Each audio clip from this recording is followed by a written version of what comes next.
barang siapa yang amal buruknya lebih banyak daripada amal baiknya, maka dibangkitkan dengan wajah yang gelap, ya, wajah yang suram, ya, karena dia akan menghadapi Mahkamah Agung nanti di hari kiamat.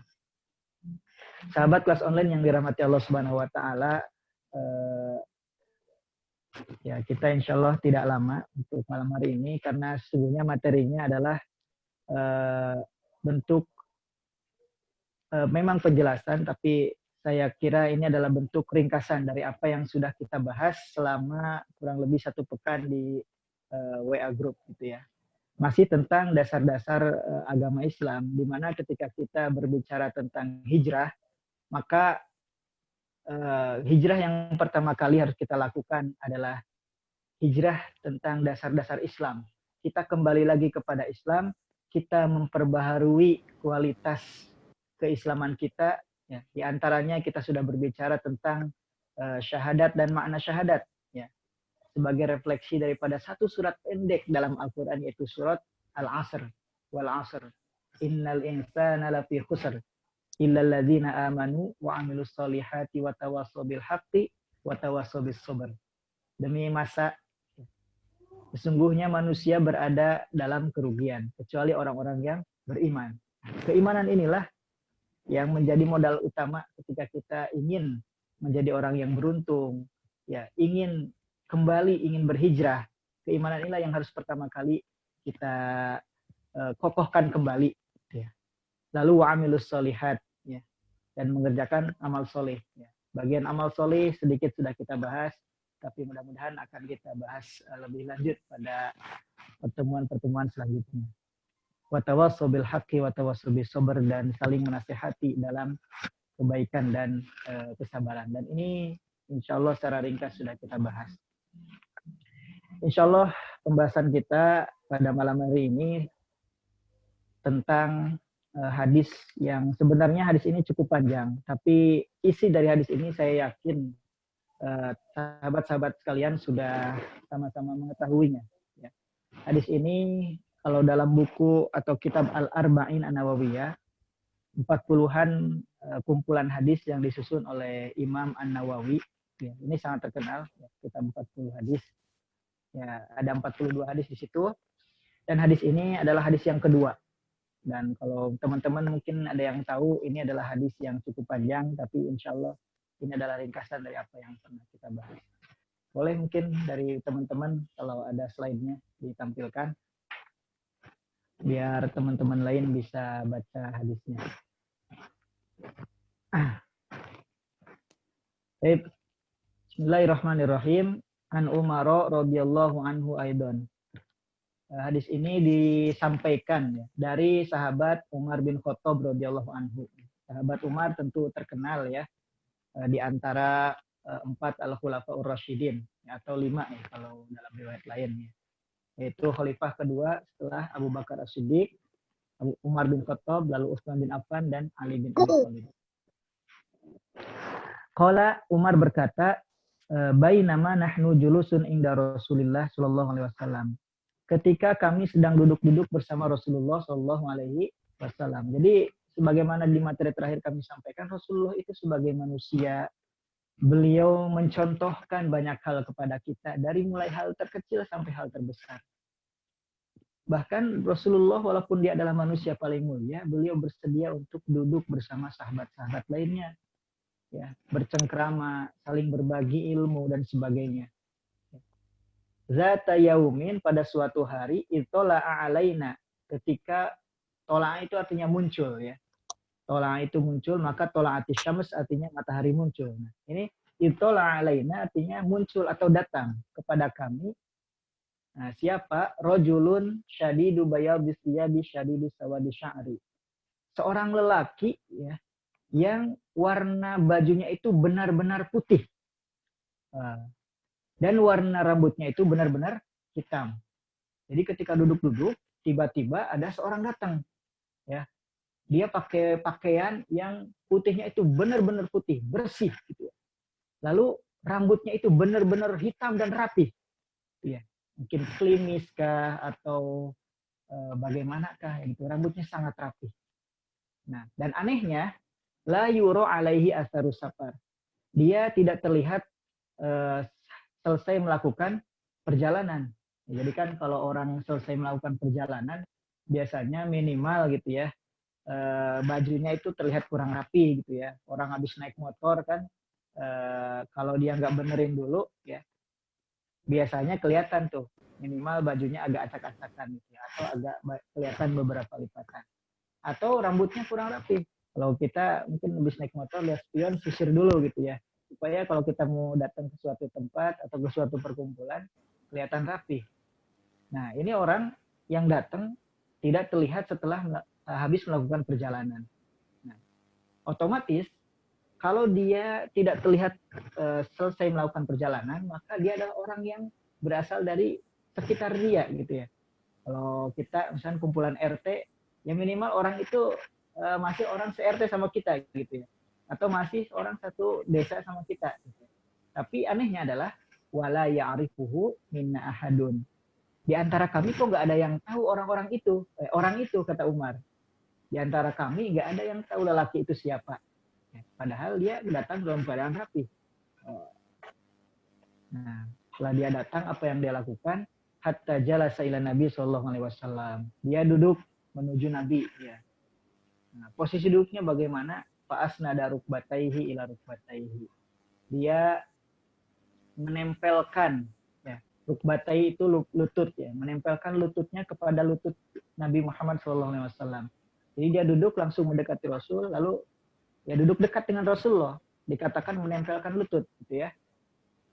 Wa doa kafaihi ala fakhidaihi, lalu menyimpan kedua telapak tangannya ke pahanya. Nah, di sini memang tidak disebutkan apakah dia menyimpan kedua telapak tangan itu kepada paha Nabi, apa kepada paha dirinya sendiri, ya, ke paha laki itu. Nah, karena apa namanya, redaksi yang dipakai adalah redaksi yang bisa diartikan dia menempelkan telapak tangannya ke paha Nabi atau ke paha dirinya sendiri. Gitu ya. Nah, ini menunjukkan bahwa ketika ada orang datang lalu menemui seorang ulama, menemui orang penting, apalagi orang yang dihormati, maka Islam mengajarkan gitu. Hadis ini mengajarkan bagaimana kita memperhatikan kerapian kita gitu ya.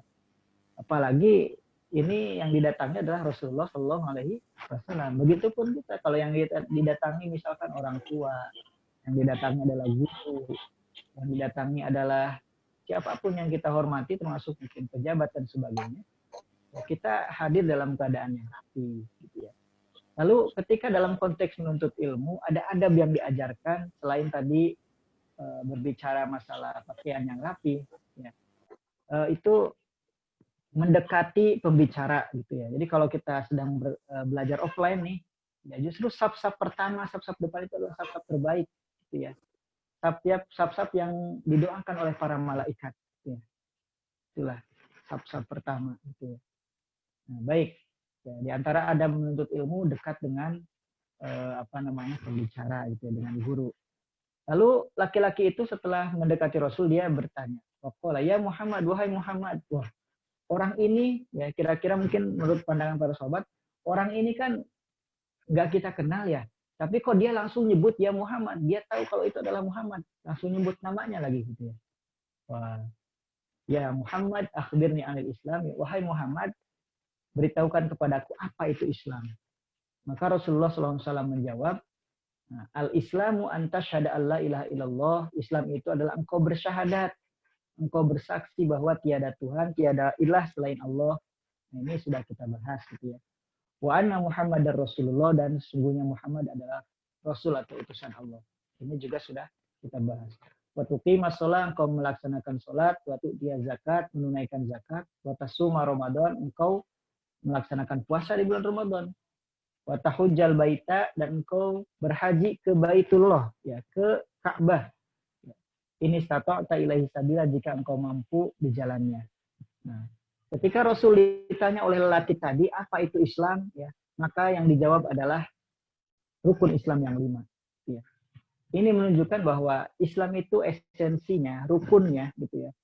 Kuncinya adalah rukun Islam yang 5 ini. Barang siapa yang percaya dan melaksanakan rukun Islam ini, maka dia disebut sebagai seorang muslim yang hakiki. Ya. Akan tetapi barang siapa yang dia tidak percaya, waliyadzubillah, naudzubillah gitu ya. Dan ketika dia tidak mengerjakan, maka keislamannya dipertanyakan. Nah, jadi hadis ini akan berbicara tentang dasar-dasar agama Islam. Yang pertama kali ditanyakan adalah apa itu Islam. Ya. Dijawab oleh Rasulullah dengan rukun Islam yang 5. Ya. Nah, Islam sendiri ya, secara bahasa artinya menyerahkan diri, gitu, berserah diri atau tunduk. Ya. Seperti halnya kita berserah diri gitu ya. Ketika misalkan ya dalam kehidupan kita memiliki atasan. Nah, atasan tersebut tentunya memiliki hak ya untuk memerintah, memiliki hak untuk melarang kita.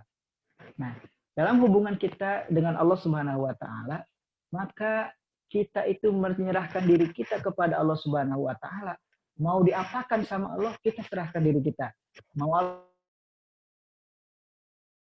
perintahkan, siap. Mau Allah larang, siap ya. Lalu mau Allah misalkan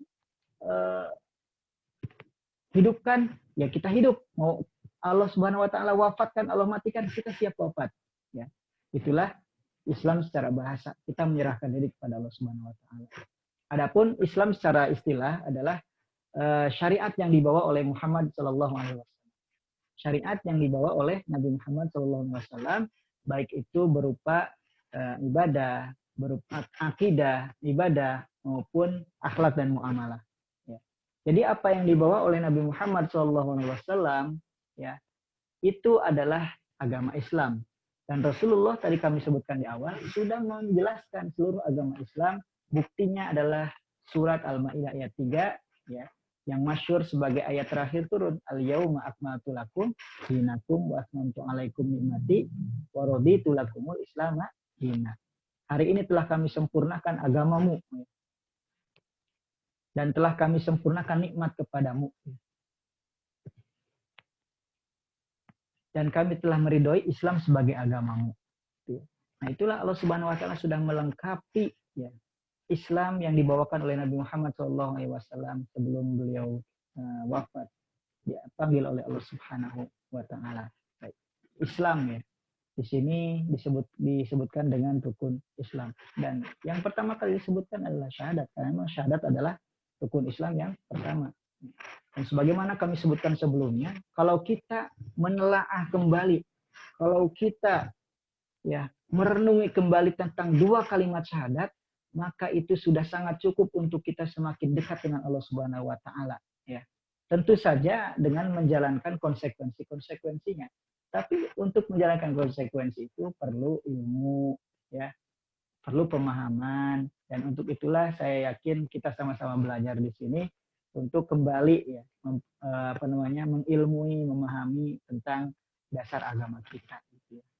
Baik, selanjutnya setelah ditanya qala sodakta, engkau benar wahai Muhammad. Loh, mungkin dalam pikiran para sahabat ini orang bertanya tapi membenarkan. Nah, kalau bahasa kita orang bertanya kayak gitu kan ngetes gitu ya.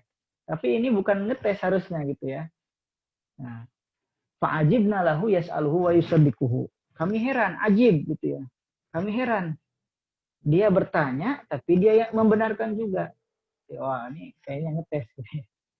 Baik, lanjut pada pertanyaan yang kedua, qala akhbirni 'anil iman.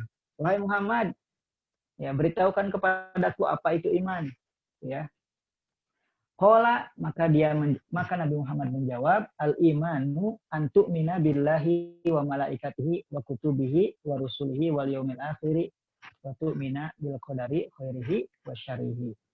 Iman itu adalah engkau beriman kepada Allah Subhanahu wa taala. Tuh, illal ladzina amanu gitu ya, dalam surat Al Asr juga sama ya.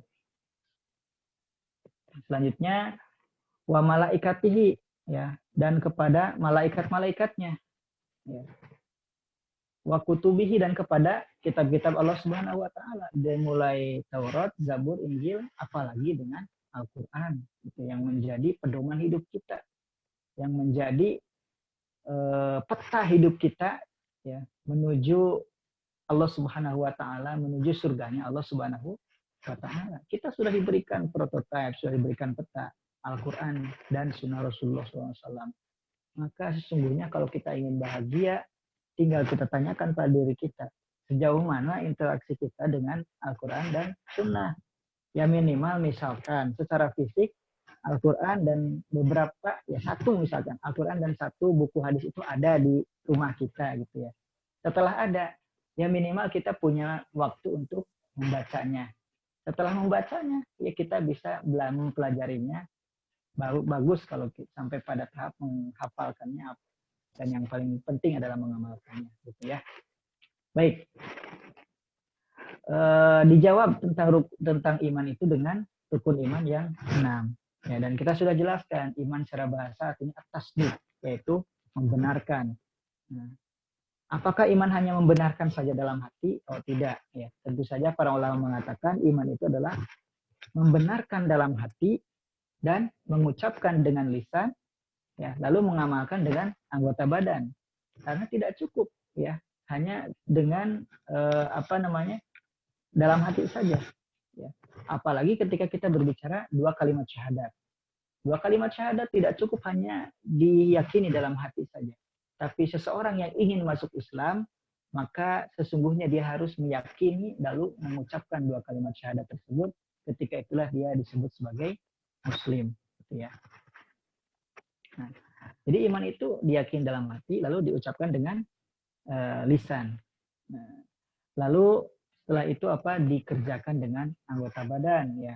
Tidak cukup hanya dengan diyakini dan diucapkan, oh saya sudah beriman, saya yakin dalam hati saya Allah Subhanahu Wa Taala itu ada, saya sudah beriman.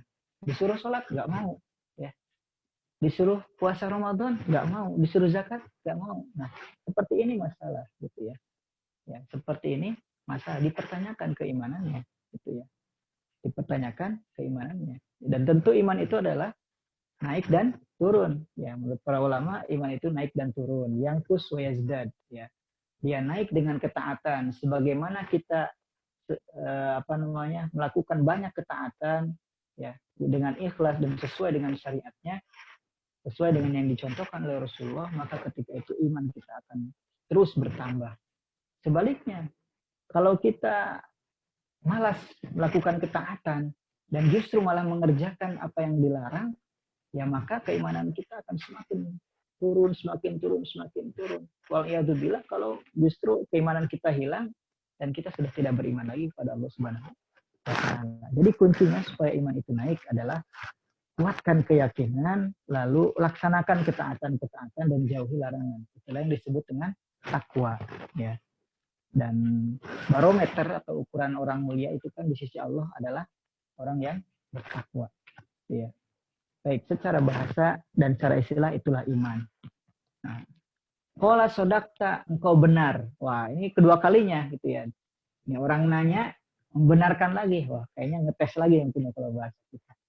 Baik, sebelum saya lanjut, teman-teman sekalian, di sini disebutkan tentang iman dan Islam. Mungkin ada pertanyaan, Ustaz, iman dan Islam itu sama atau beda gitu ya?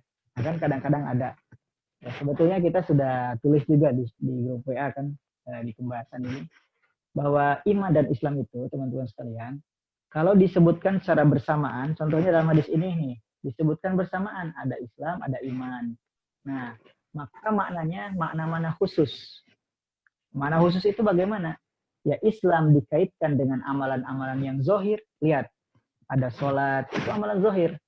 Ada puasa, itu amalan, gitu ya. Lalu ada zakat, apalagi haji, amalan zohir. Ya. Termasuk misalkan ibadah-ibadah lainnya yang tidak termasuk rukun Islam. Ya. Bersodako dan sebagainya. Itu adalah Islam secara khusus, gitu ya. Nah, lalu iman bagaimana? Nah, iman secara khusus berkaitan dengan hal-hal yang batin, hal-hal yang tidak tampak, ya. Keyakinan, berkaitan dengan keyakinan. Nah, makanya rukunnya adalah rukun-rukun yang berkaitan dengan keyakinan. Nah, itu ketika Islam dan iman disebutkan secara bersamaan, berdampingan seperti dalam hadis ini. Akan tetapi, kalau misalkan kita dalam Al-Quran atau dalam hadis, menemukan kata Islam itu sendiri, nggak ada imannya, ya.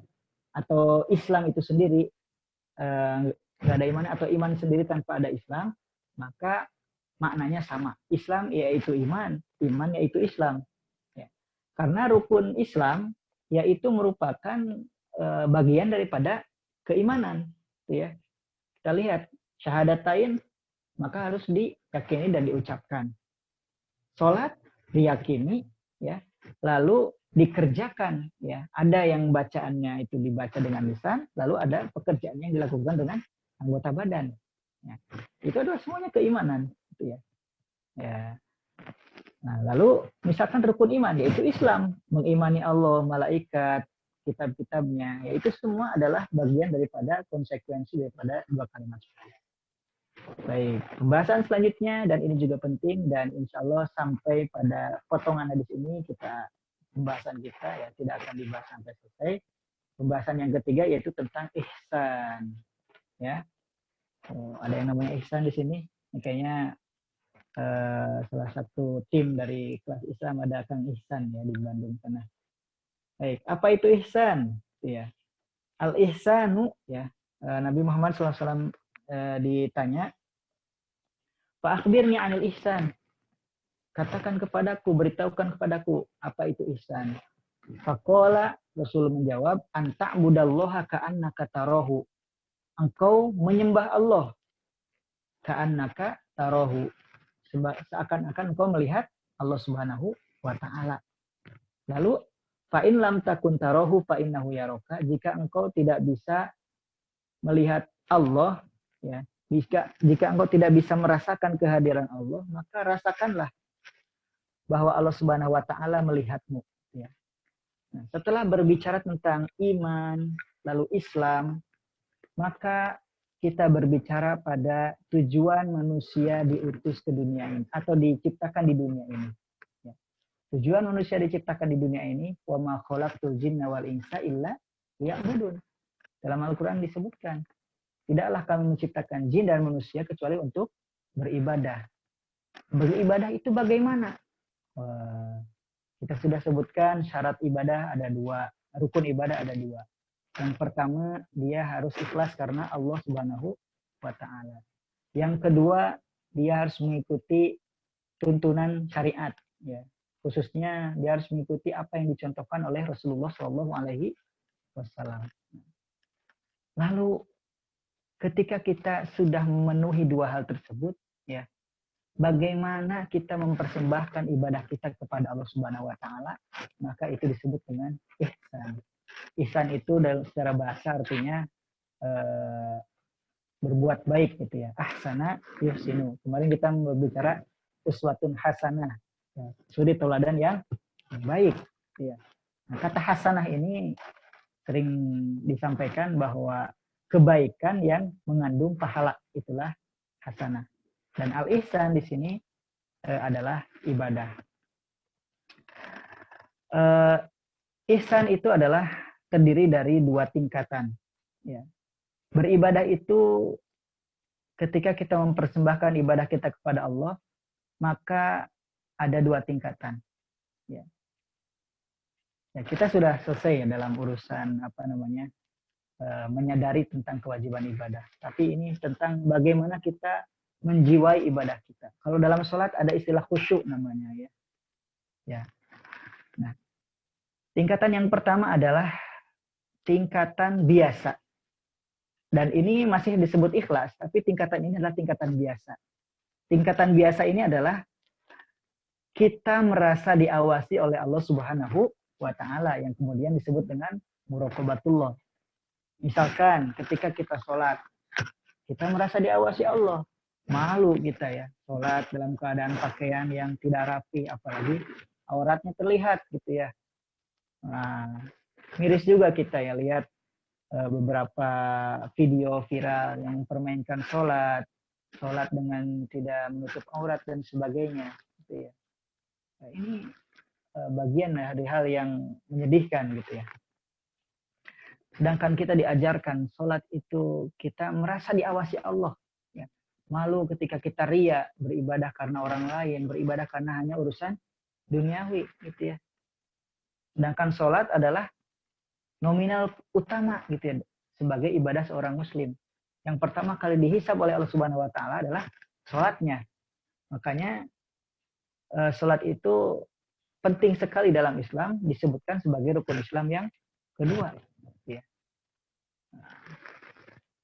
Kita seakan-akan dilihat Allah Subhanahu wa taala. Bukan hanya dalam sholat, karena ibadah itu bukan hanya sholat. Ya.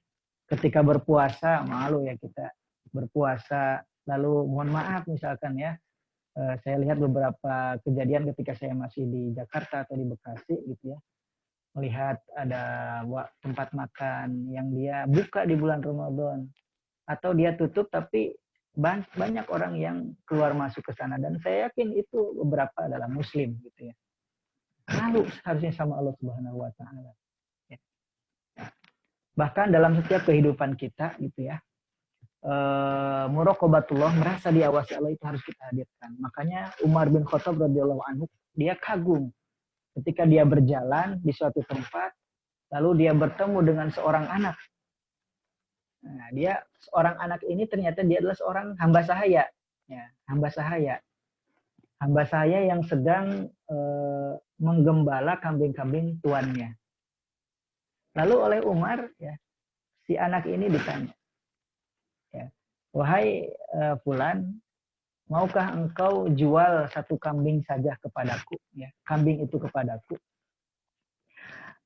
Kata hamba saya tadi, anak tadi, maaf saya hanya seorang abdi, saya hanya seorang hamba, saya hanya menggembala kambing.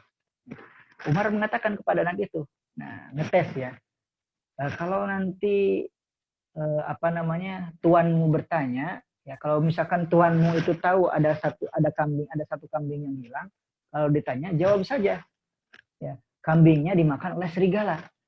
Wah, kirain anak itu bakal ngeiyahin gitu ya, karena anak-anak ya kadang polos gitu. Iya, tapi ternyata tidak. Setelah dikatakan oleh Umar, kalau ditanya oleh tuanmu katakan saja dimakan serigala, anak itu menjawab, fa'ainallah, di manakah Allah? Artinya Allah pasti tahu gitu ya. Walaupun Tuhan saya tidak tahu, tapi Allah Subhanahu wa taala tahu. Karena Allah itu adalah Maha melihat, Al-Basir. Allah itu Al-Alim, Maha mengetahui. Dan Allah itu Al-Khabir. Nah, Al-Khabir itu artinya sama. Allah itu Maha mengetahui, tapi Al-Khabir itu punya makna yang luar biasa. Ya. Yaitu Allah Subhanahu wa taala mengetahui setiap sesuatu yang detail. Itulah disebut dengan Al-Khabir. Ya.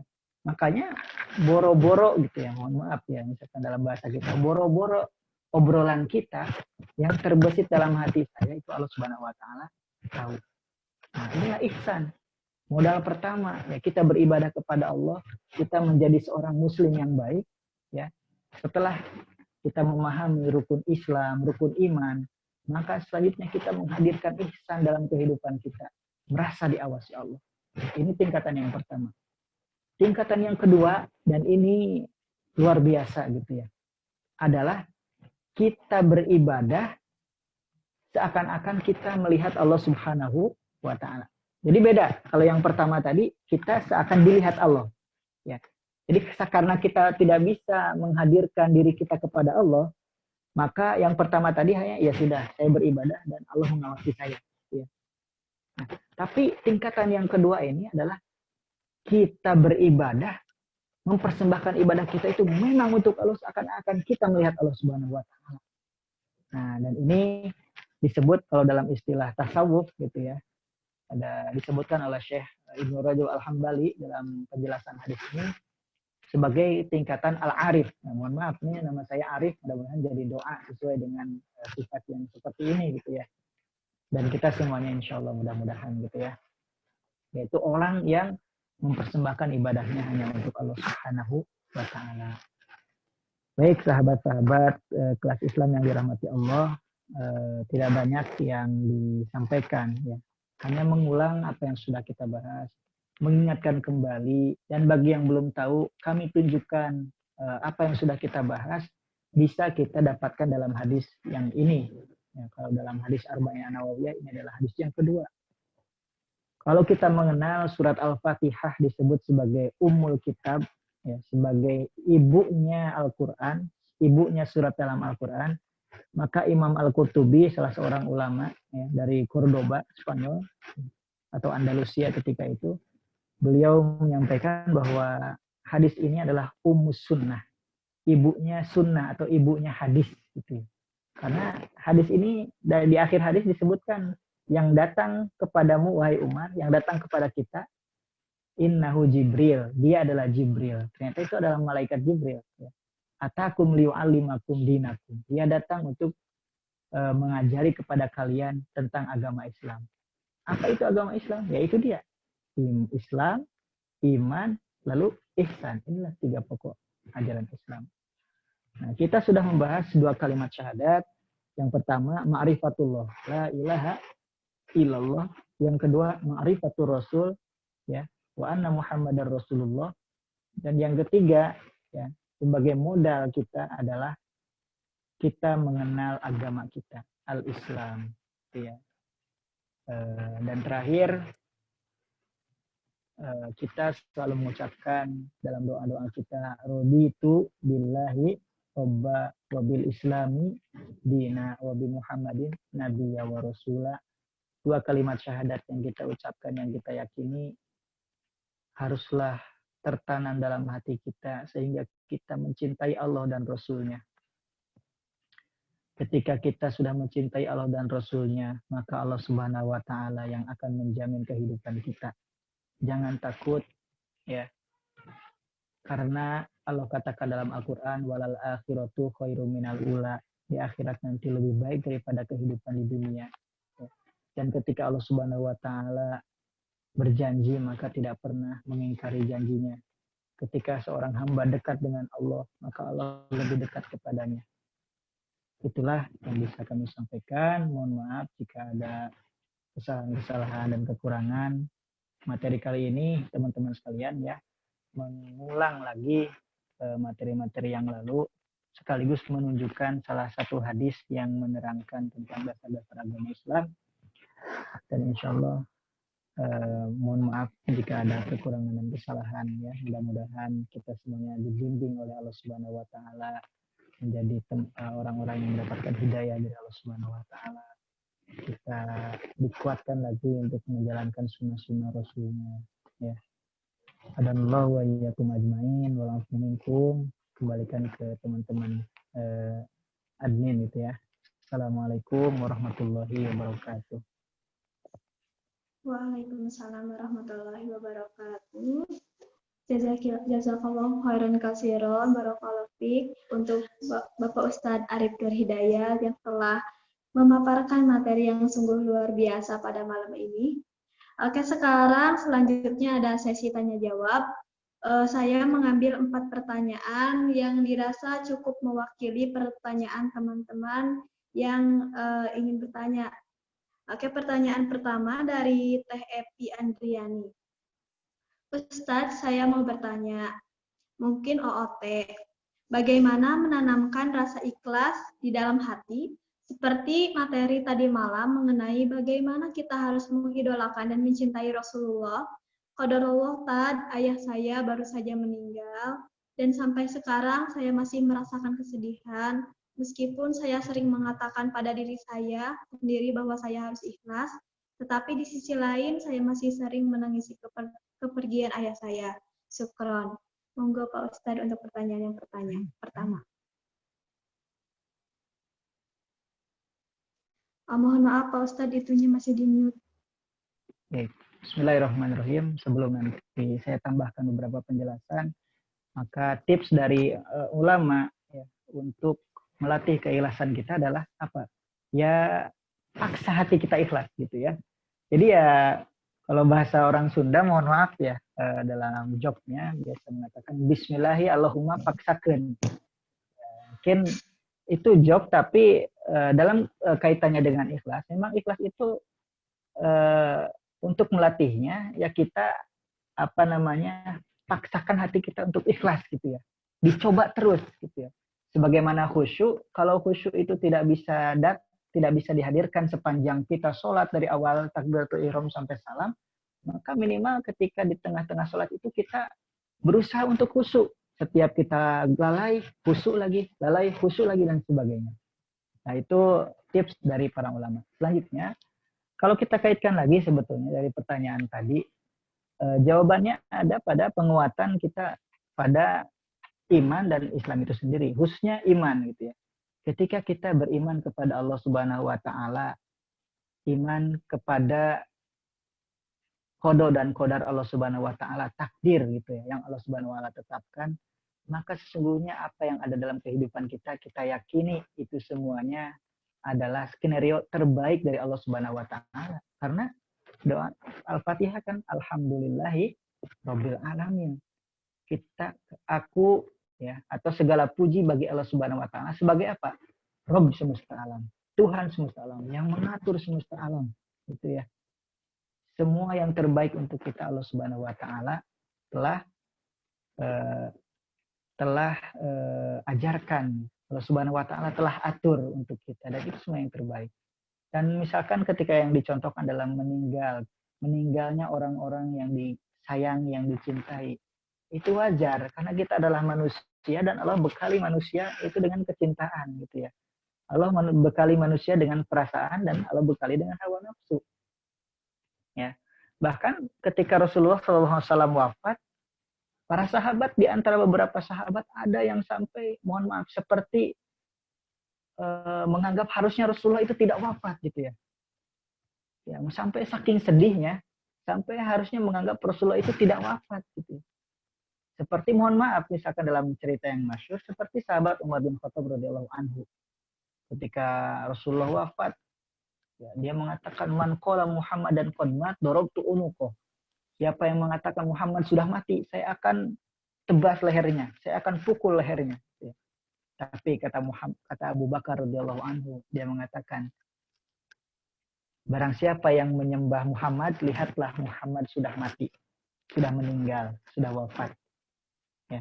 Tapi barang siapa yang menyembah Allah Subhanahu wa taala, sungguhnya Allah adalah hayyun la yamut.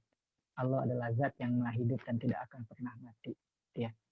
Jadi kita murojaah lagi, kita ulangi lagi, telaah lagi tentang iman kepada qada dan qadar, tentang muraqabatullah, kehadiran Allah Subhanahu wa taala. Ya.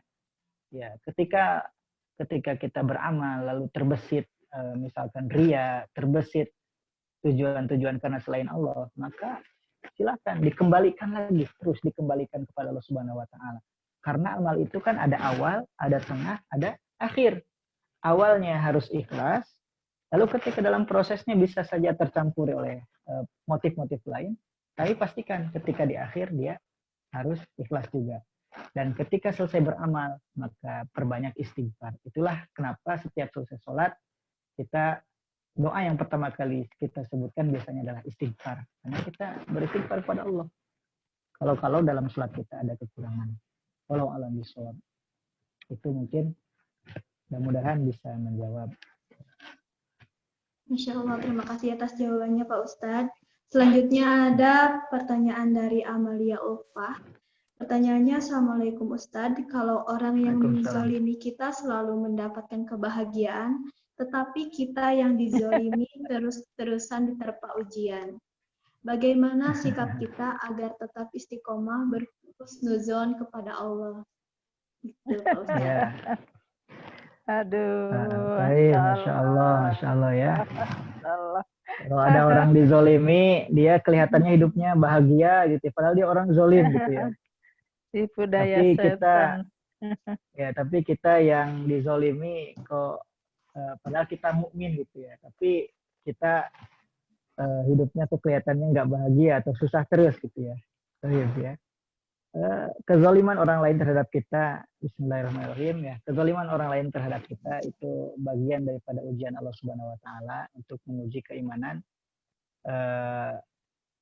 kita kepada Allah Subhanahu wa taala ya. Dan Allah Subhanahu wa taala ketika mencintai suatu kaum, maka dia akan mengujinya. Idza ahabballahu qauman ibtalahu. Jika Allah Subhanahu wa taala mencintai suatu kaum, akan mengujinya. Salah satu bentuk ujian adalah diperlakukan zalim oleh orang lain. Itu dalam hubungan kita menerima kezaliman ya. Kita kembalikan itu kepada Allah Subhanahu wa taala. Lalu hubungan muamalah kita dengan orang yang berbuat zalim, ya dia mendapatkan kebahagiaan. Itu dalam Islam disebut dengan istidraj. Istidraj itu Allah Subhanahu wa taala sedang mengazabnya tapi secara bertahap. Mungkin di dunia dia sedang diangkat dulu gitu ya oleh Allah Subhanahu wa taala. Ya, kelihatannya senang, banyak harta, hidupnya mudah gitu ya. Tapi sesungguhnya itulah azab Allah Subhanahu wa taala gitu ya. Allah Subhanahu wa taala akan mengazabnya. Semakin dia merasakan kebahagiaan di dunia, ya, maka semakin pedih azab dia di akhirat. Berbuat zalim kepada kita, sesungguhnya kalau sikap kita yang pertama kali adalah kita memaklumi, oh ini orang berbuat zalim ya. Maklumi dalam artian saya sedang dizolimi, saya sedang diuji, gitu ya. Nah, lalu kita kepada dia, kalau kita bisa berdakwah kepada dia, menghilangkan kezaliman tersebut, maka itu lebih baik. Baik dengan ucapan, dengan perbuatan, maupun dengan doa kita. Kita hentikan kezaliman itu. Ya.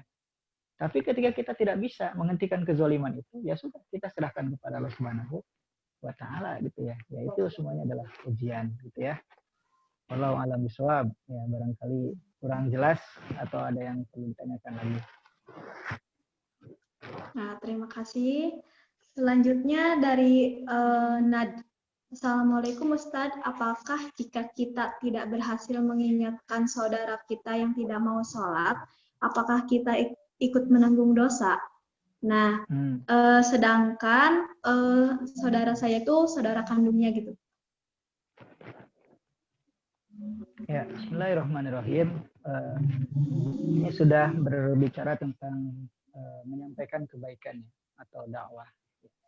Seseorang akan menerima dosa dari orang lain ketika misalkan ketika dia mengajarkan atau dia mengajak kepada orang lain, ya, atau dia mengakui kebolehan perbuatan dosa tersebut, itu insya Allah akan mendapatkan dosa gitu ya.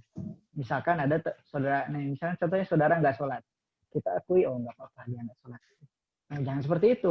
Kalau kita mengakui nggak apa-apa, ya itu artinya hati kita pun tidak mengingkari ya perbuatan dosa tersebut. Maka kalau seperti itu kemungkinan kita akan mendapatkan dosa dari Allah Subhanahu wa taala.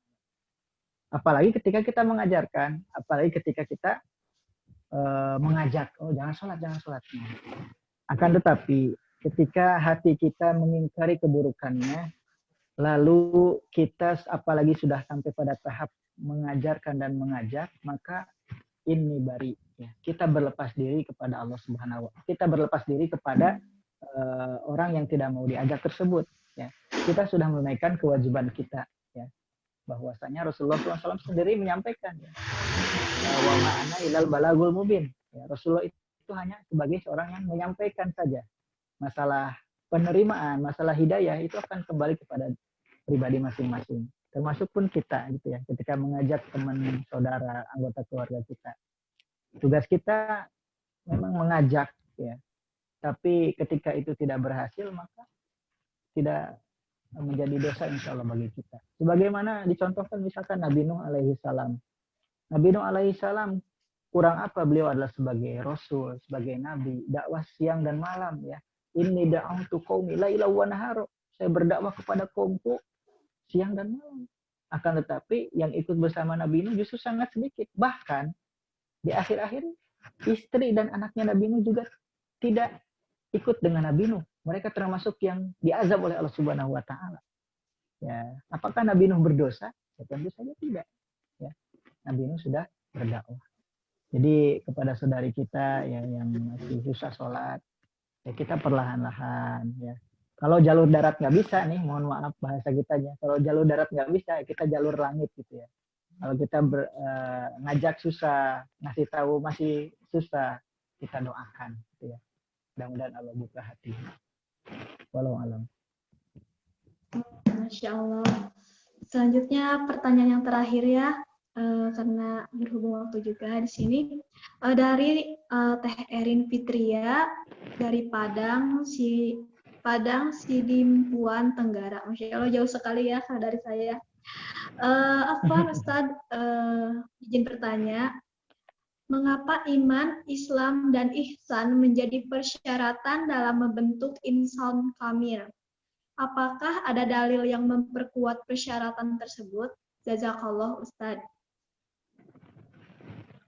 Dalil tentunya kalau kita perdalam lagi kajian ini, misalkan dalil dari masing-masing Islam itu bagaimana, apalagi dalil dari masing-masing rukun Islam, lalu dalil dari iman itu bagaimana, lalu apa namanya masing-masing rukun iman, dalil tentang ihsan itu sendiri ya dalam Al-Quran banyak, maka kita akan menemukan dalil-dalil yang apa namanya mendukung gitu ya tentang bahwa iman, Islam dan ihsan itu sebagai pokok dan yang harus apa namanya diilmui, yang harus dilakukan ya sebagai salah satu sebagai syarat ya menjadi seorang yang membentuk pribadi yang muslim gitu ya, membentuk syakhsiyah Islamiyah gitu ya. Ya, Islam sebagai dasar, dan kita sudah bahkan hadis ini pun sedang menjelaskan tentang dasar agama ya. Maka ketika seorang itu ingin disebutkan memiliki kehidupan yang baik, kan kita lihat bagaimana agama dia gitu ya. Lalu Islam sendiri ya, kalau dia tidak dilaksanakan kan apa namanya dipertanyakan gitu ya kehidupan dia, kepribadian dia. Nah, Islam di apa namanya sebagai identitas gitu ya, dan Allah Subhanahu Wa Taala menyebutkan dalam Al-Quran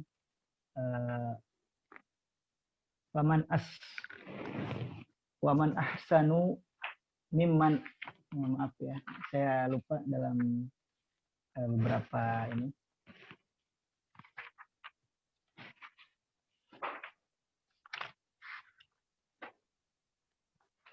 Dan apa namanya siapa yang lebih baik daripada orang yang menyerahkan dirinya kepada Allah Subhanahu Wa Taala. Nah, artinya orang yang berislam yang menyerahkan dirinya kepada Allah Subhanahu Wa Taala itu adalah orang yang baik, gitu ya.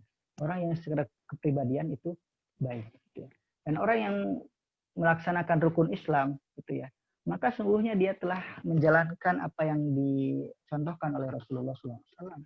Dan kemarin kita sudah bahas ya, Rasulullah adalah manusia biasa, tapi adalah manusia terbaik karena dia diberikan wahyu oleh Allah Subhanahu Wa Taala. Dan orang-orang di sekitar Rasulullah, para sahabat, adalah orang-orang terbaik karena mereka disentuh oleh Rasulullah SAW. Dan juga karena mereka menjalankan Islam sebagaimana yang Rasulullah